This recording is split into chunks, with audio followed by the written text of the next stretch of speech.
বক্তব্য আসার জন্য অনুরোধ করছি।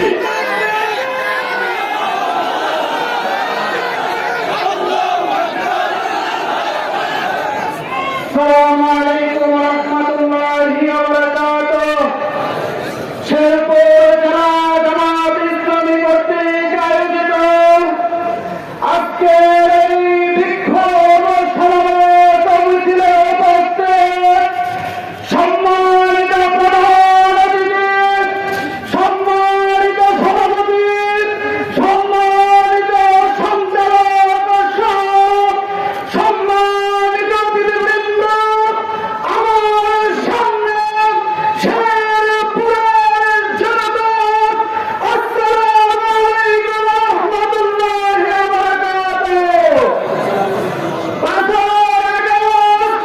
বিপ্লবের মধ্য দিয়ে আমরা একটি বৈষম্যহীন রাষ্ট্রের স্বপ্ন দেখে শুরু করেছিলাম, কিন্তু আজকে আমরা লক্ষ্য করছি সকল নেতাদের মুক্তি হওয়ার পরেও আমার নেতা এটিএম আজহার ভাই এখনো কেন মুক্ত অবস্থায় আছেন।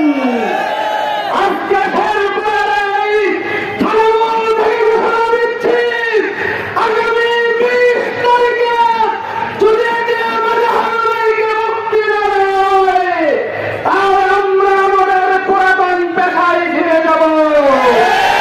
আমাদের পুরাতন পেশায় ফিরে গেলে সেই কারাগারে একটি থাকবে না।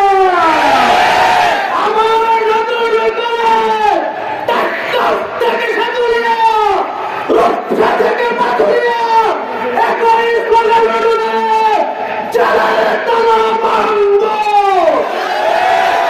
আজহার ভাইকে আনব, জেলার টানা ভাঙব।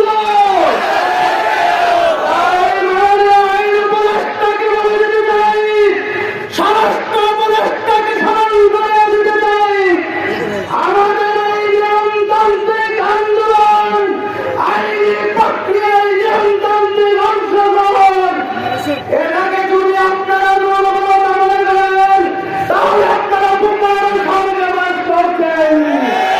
আরেকটি বিস্ফোরণের জন্য প্রস্তুতি গ্রহণ করুন।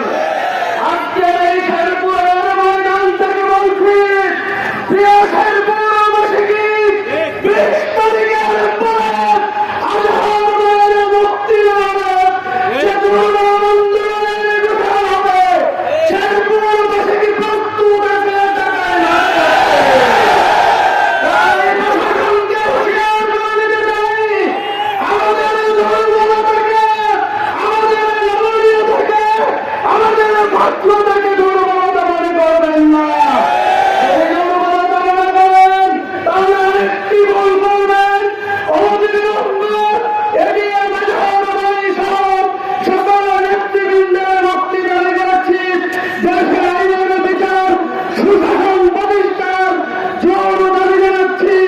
আওয়ামী ফ্যাসিস্ট সরকারের সেই ট্রাইব্যুনালের সাথে জড়িত যারা, তাদেরকে দ্রুত গ্রেফতার করে আইনের আওতায় আনার জোর দাবি জানাচ্ছি। শহীদ কামরুজ্জামান ভাইকে যারা শহীদ করেছে, এর সাথে যারা জড়িত, প্রত্যেককে আইনের আওতায় আনতে হবে। শেরপুরবাসীর দাবিকে জনদাবিতে পরিণত করতে হবে। আসসালামু আলাইকুম ওয়া রাহমাতুল্লাহি ওয়া বারাকাতুহু।